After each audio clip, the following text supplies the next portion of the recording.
Radio UNAM es un medio que promueve el diálogo, la diversidad y la libertad de expresión en un marco crítico y respetuoso. Los comentarios expresados a lo largo de su programación reflejan la opinión de quien los emite, mas no de la radiodifusora. La actualidad. La actualidad. La actualidad. La actualidad demanda cuidar nuestra salud. Estar informados es nuestra mejor herramienta. Hipócrates 2.0. Investigación y vanguardia en salud. Una producción de Radio UNAM y el Programa Universitario de Investigación sobre Riesgos Epidemiológicos y Emergentes. PUIRE. Hipócrates 2.0.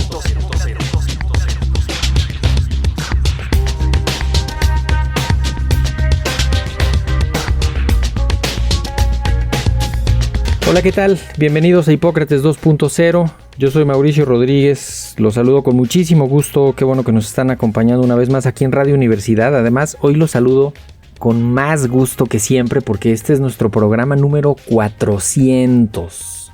Muchísimas gracias a todo el equipo que lo hace posible. En el PUIRE, en Radio UNAM, desde luego al doctor Samuel Ponce de León, coordinador del PUIRE, coordinador académico de esta serie.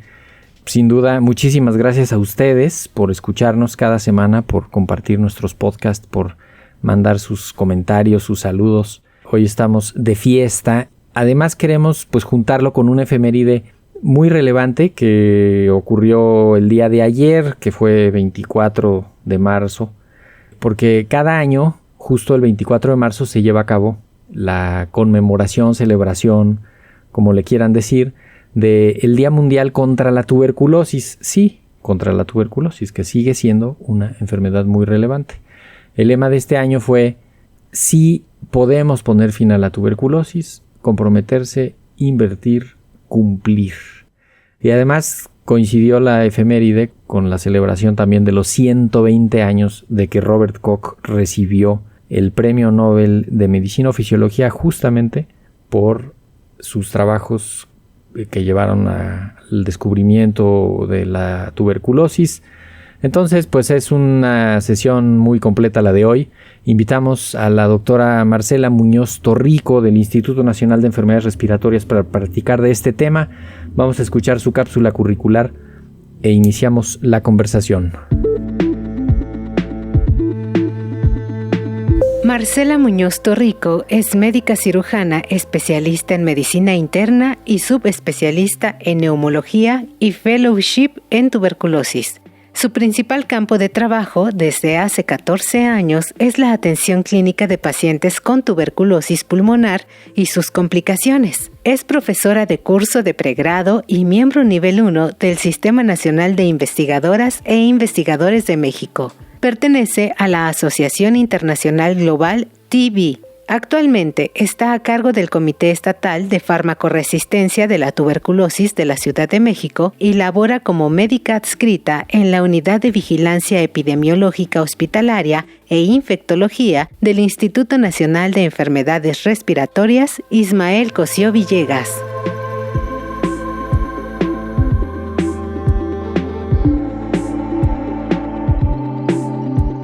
Marcela, bienvenida, muchísimas gracias. Muchísimas gracias a ustedes por invitarme a platicar de este tema que personalmente me apasiona mucho y muchas felicidades por su programa número 400. Muchísimas gracias, te tocó amadrinarlo. No, además es un tema que nos toca. Yo mi posgrado lo hice justamente trabajando con algo relacionado con la tuberculosis. Tú, ya lo oíamos en tu cápsula curricular, llevas varios años ya entradísima de lleno en materia de tuberculosis. No sé si podrías ayudarnos a describir la situación actual de la tuberculosis en el mundo y en México. Yo sé que tenemos poco tiempo, pero ¿cómo lo resumirías, Marcela? Primero, la tuberculosis es una enfermedad infecciosa. Está causada por un bacilo que se llama Mycobacterium tuberculosis. Existe la falsa creencia en mucha gente que no existe ya tuberculosis en el mundo, lo cual no es cierto, o por lo menos que no existe en México, lo cual tampoco es cierto.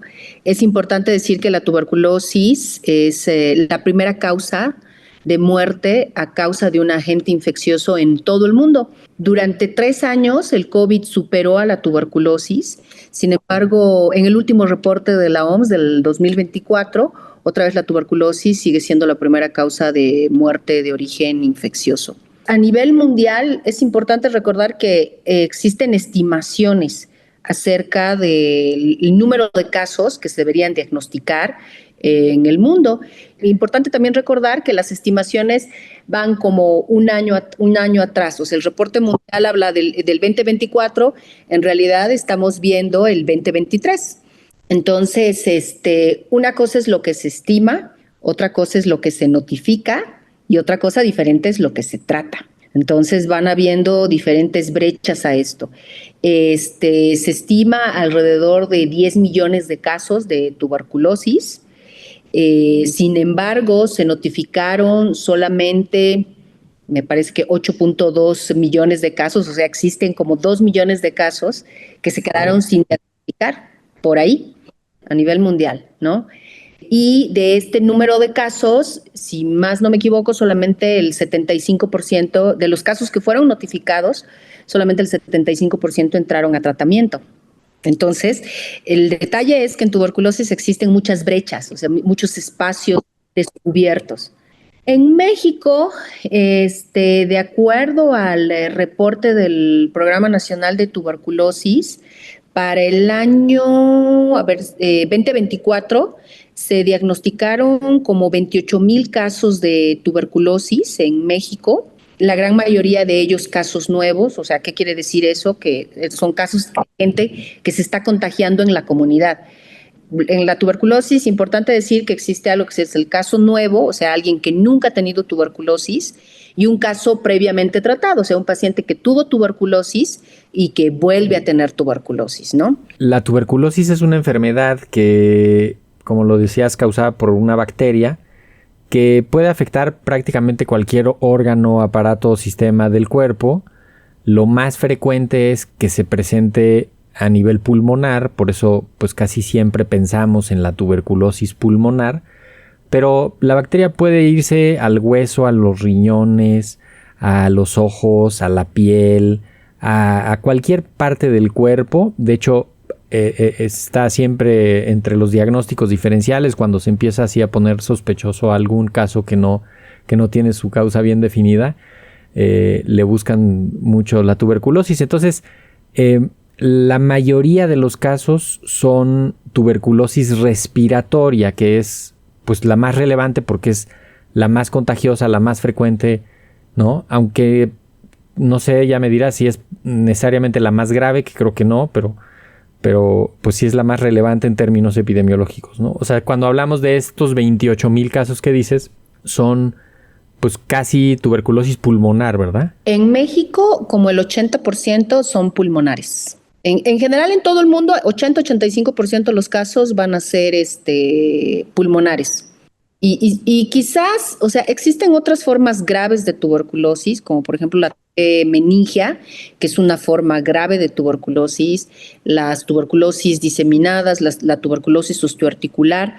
Pero el detalle de la TB pulmonar, como tú lo dijiste, número 1 es la más frecuente y número 2 es epidemiológicamente es la más contagiosa, porque se transmite en el aire. O sea, que una persona se contagie de tuberculosis, o sea, depende de varios factores. Aquí es importante decir que uno no se contagia por entrar en contacto con una persona con tuberculosis una vez, es el contacto frecuente. Y que una persona se contagie va a depender de dos cosas. Número 1, de la virulencia del bacilo que está expulsando la persona que está enferma.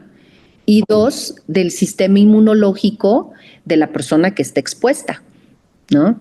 Entonces, por eso no todos de 10 personas que se contagian, que están en contacto con alguien con tuberculosis y se contagian de tuberculosis, en realidad a lo mucho 2, 4 van a desarrollar tuberculosis activa. Todas las demás quedar en algo que se llama tuberculosis latente. Sí, y que por eso es relevante cuando hay un caso, pues sí investigar en su entorno inmediato, ¿no? En sus contactos, en su casa, la gente que está en la convivencia cercana, porque ahí podría estar el principal riesgo.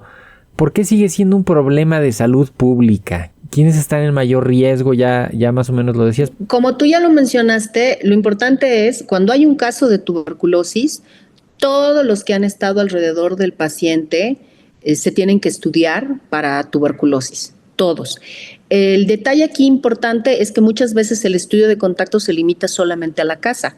Sin embargo, los pacientes no solamente están en casa, están en el trabajo, conviven con amigos. Entonces, todos alrededor se tienen que estudiar para tuberculosis, evaluar quiénes tienen tuberculosis latente y quienes tienen riesgo. O sea, en nuestro país, el tratamiento de la tuberculosis latente también se evalúa el riesgo dependiendo de cada persona y recibir el tratamiento preventivo. Oye, ¿cómo se sospecha que se tiene tuberculosis? ¿Quién la diagnostica? Yo creo que esa ruta no le queda claro a la mayoría de la gente. La mayoría de los casos que ustedes ven, la mayoría de los casos de tuberculosis son por gente que ya tiene una enfermedad más o menos avanzada, ¿no? O sea, pero ¿cómo se sospecha que se tiene y cuál es la ruta correcta para el diagnóstico? Pues, como lo hemos dicho, lo más frecuente es la tuberculosis pulmonar. 80% de los casos van a ser tuberculosis pulmonar. Existe algo que se llama sintomático respiratorio, que es una persona que tiene tos con expectoración por más de 2 semanas, que se tiene que evaluar para tuberculosis.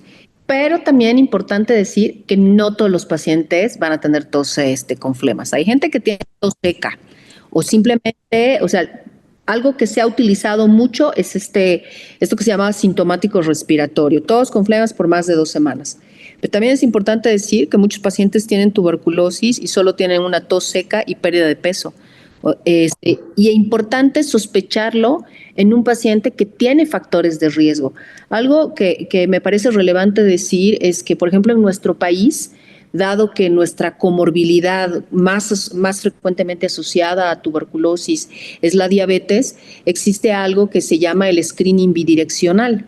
Eso quiere decir que un paciente que tiene diabetes y tiene síntomas respiratorios, se le tiene que buscar tuberculosis. ¿Por qué? Porque esta asociación es muy fuerte en nuestro país, en nuestra comunidad. Ahora, y un paciente que tiene tuberculosis, nosotros hacemos el screening por diabetes a todos. ¿Por qué? Porque es lo más frecuente que vamos a encontrar. Entonces, un paciente que tiene factores de riesgo, tiene síntomas respiratorios o está perdiendo peso de la nada, se tiene que considerar la posibilidad de que tiene tuberculosis. Tiene tuberculosis, aparte porque la tuberculosis está en nuestro medio. Oye, fiebre, esta fiebre nocturna, como que también es como muy característica, ¿no? En algunos de los textos clásicos de la medicina. Sí, fiebre con sudores, bueno, se llama diaforesis nocturna, o sea, sudoración profusa. Incluso existe en un libro muy antiguo, me acuerdo, algo que se llamaba el signo de la sombra. Y era cuando el paciente estaba en el hospital y dormía en la noche y al día siguiente levantaban la sábana y estaba dibujado por el sudor del paciente el cuerpo del paciente. Entonces, pero bueno, muy antiguo y que ya no se usa. Pero sí, algo característico también es fiebre y sudores profusos en la noche. El paciente mismo te dice que empapa el pijama, se tiene que cambiar de pijama del sudor que tiene. Sí, eso no es normal. Si alguien nos está escuchando y cree que eso es normal así en la noche, claro que no es normal. Y entonces, ¿qué se hace? ¿A dónde va el paciente? No, tiene que acudir a su centro de referencia. Es importante mencionar que en México tenemos una estrategia nacional, hay un programa nacional de tuberculosis. Cada estado tiene un programa estatal de tuberculosis. Hay personal entrenado en los centros de salud. Es importante acudir al centro de salud para solicitar la evaluación. A veces, evidentemente, hay casos que son de difícil diagnóstico, como comentaba, de repente hay pacientes que no tienen flemas y obviamente para el diagnóstico necesitas una muestra de expectoración y pues este tipo de casos tendrá que ser referido a su hospital de referencia correspondiente para ver qué otro estudio se le puede realizar para descartar o diagnosticar tuberculosis. ¿Y qué le van a hacer? Ya lo mencionamos, es pulmonar la mayoría, pues les van a pedir muestras de expectoración. Que casi siempre lo que se solicita son muestras de expectoración matutinas, o sea, la primera muestra de la mañana. Esto es importante porque es la mejor muestra que el paciente puede dar. porque nuestra vía respiratoria se está limpiando a sí misma en la noche, entonces va a ser una muestra de mejor calidad. Y ahí es importante mucho explicarle al paciente cómo tiene que tomarse la muestra, en qué condiciones tiene que ir al centro de salud, llevarlas, siempre les decimos, sin saliva, sin comida. Porque de repente luego, si no les explicas, pues obviamente el paciente no sabe. Tiene que ser el mejor esfuerzo de la mañana, poner la muestra de expectoración en los frasquitos estériles, que se los pueden otorgar en el centro de salud o incluso se pueden comprar en la farmacia. Y ahora, aquí importante mencionar, o sea, algo clásico que se utilizaba antes era las baciloscopías seriadas, 3 muestras de diferentes días. Sin embargo, desde hace muchos años se está haciendo el esfuerzo y se está empujando a que el diagnóstico sea siempre a través de una prueba de biología molecular. Y habitualmente eso solamente va a requerir una sola muestra. Y tiene mejor sensibilidad, mucho mejor sensibilidad que las baciloscopías que se utilizan. Sí, se equivoca menos, ¿no? Claro que sí. Aparte identifica. Y luego ya le hacen el diagnóstico, le dicen, sí tiene usted, no se preocupe, y le van a dar un tratamiento. Bueno, importante, yo siempre le digo la mayoría de los pacientes se asustan cuando les dices tienes tuberculosis, pues es importante decirle al paciente que la tuberculosis es curable. Exacto. Que se puede curar y el tratamiento, por lo menos en tuberculosis sensible, el tratamiento primario estándar es altamente efectivo, siempre y cuando el paciente se lo tome adecuadamente, tenga la adecuada adherencia y se lo tome por el tiempo que le va a corresponder tomárselo, ¿no? Entonces, el tratamiento en nuestro país está accesible para todos los pacientes, el tratamiento es totalmente gratuito. En México tenemos un comprimido único, cuyo nombre comercial no mencionaré, pero contiene Exacto, a menos de que nos den para el anuncio. Exacto. Isoniazida, rifampicina, piracinamida y etambutol. Ese es el tratamiento estándar de la tuberculosis. Importante recordar que el tratamiento tiene 2 fases. Esto es súper importante que se le explique a los pacientes para que ellos sepan lo que viene después, o sea, lo que se va a tratar. Y también explicarles, o sea, cómo se lo tienen que tomar. Tomárselo siempre en la mañana, de preferencia siempre en ayuno. Esto va a variar, cuántas tabletas va a variar dependiendo del peso del paciente. El tratamiento tiene una primera fase que se llama fase intensiva, en el cual el paciente tendrá que tomar medicamento a diario, 60 dosis. Y después pasarán a una fase de mantenimiento que son 45 dosis, pero en esta fase solamente el comprimido varía, solamente contiene isoniazida, rifampicina y se toma en nuestro país, se toma 3 veces a la semana, lunes, miércoles y viernes. Aquí es importante la adherencia, que el paciente no falle al tratamiento, que tome el medicamento. Como lo mencioné, de preferencia tiene que ser en ayuno, en la mañana.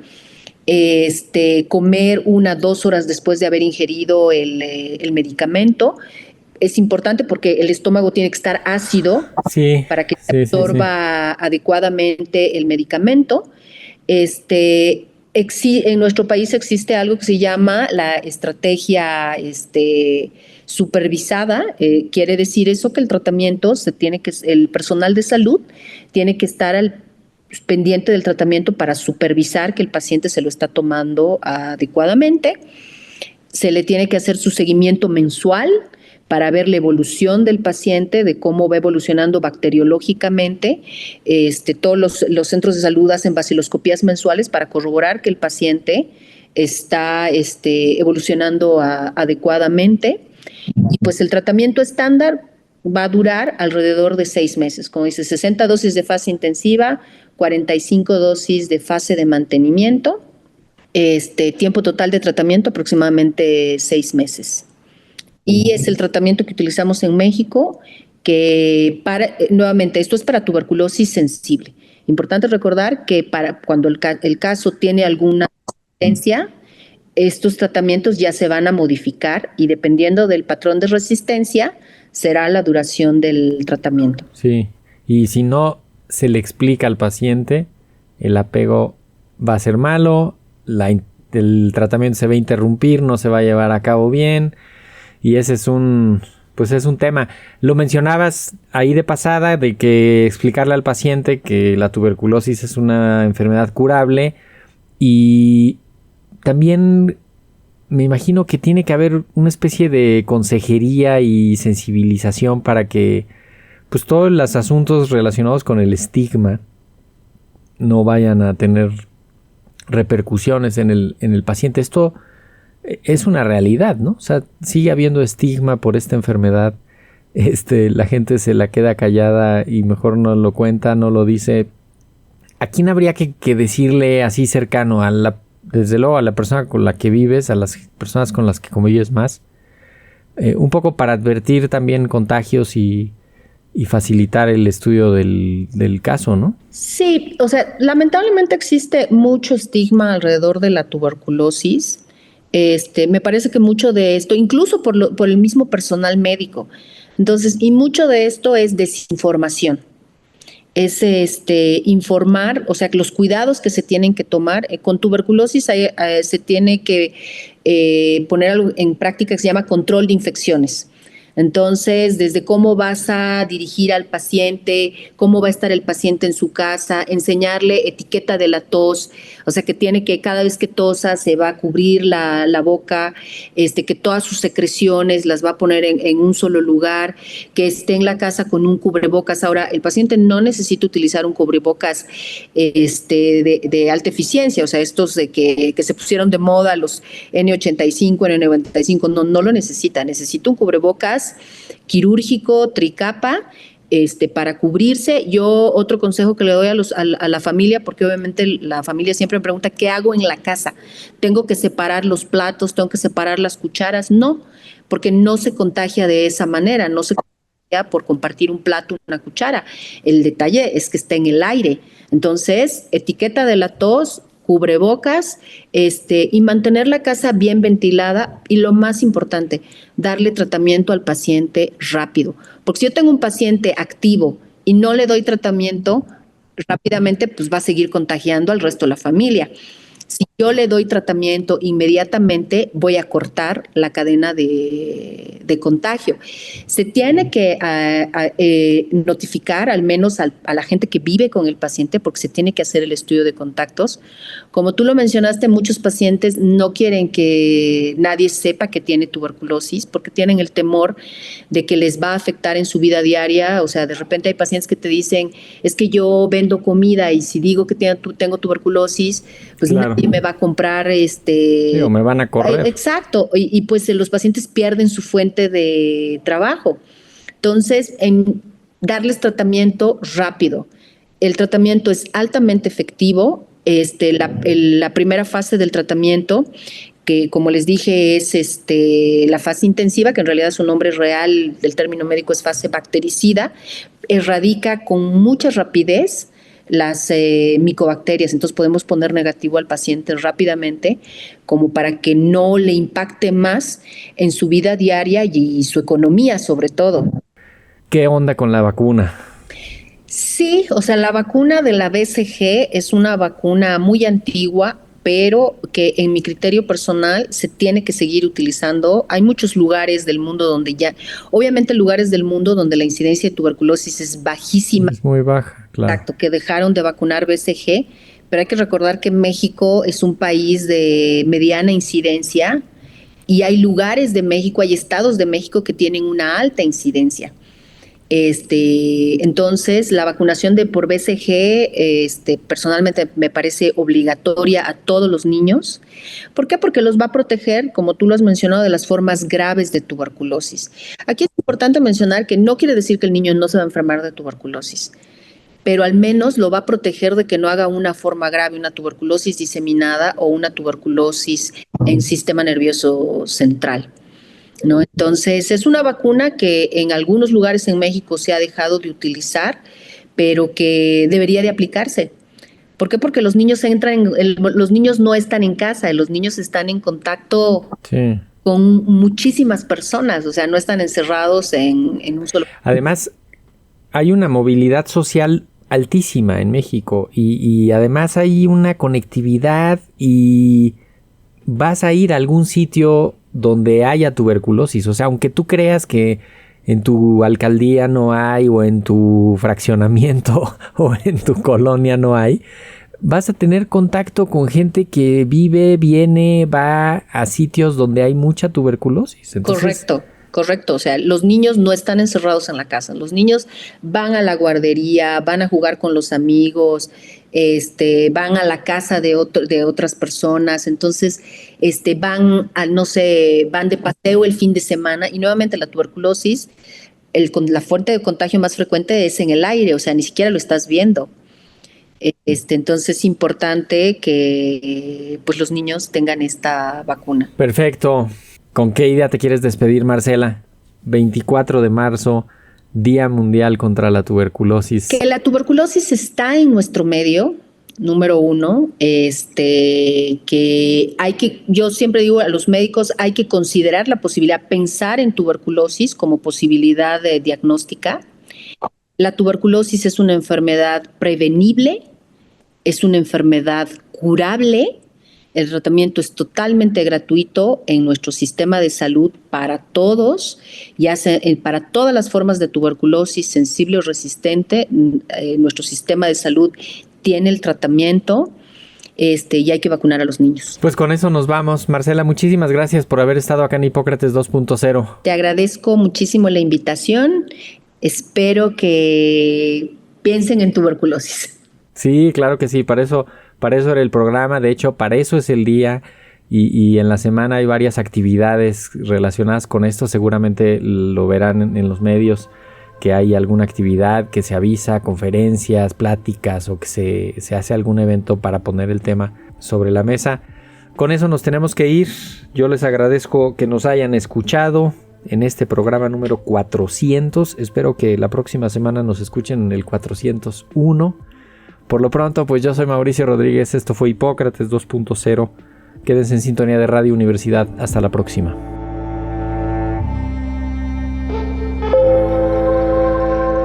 ¿Tienes sugerencias, dudas o comentarios? Escríbenos a través de las redes sociales, X y Facebook, @UNAMPuiré y @Radio UNAM. Hipócrates 2.0 es una producción de Radio UNAM y el Programa Universitario de Investigación sobre Riesgos Epidemiológicos y Emergentes, PUIRE. Coordinado por el Dr. Samuel Ponce de León. Te esperamos la próxima semana. Hipócrates 2.0. Radio UNAM. Experiencia sonora.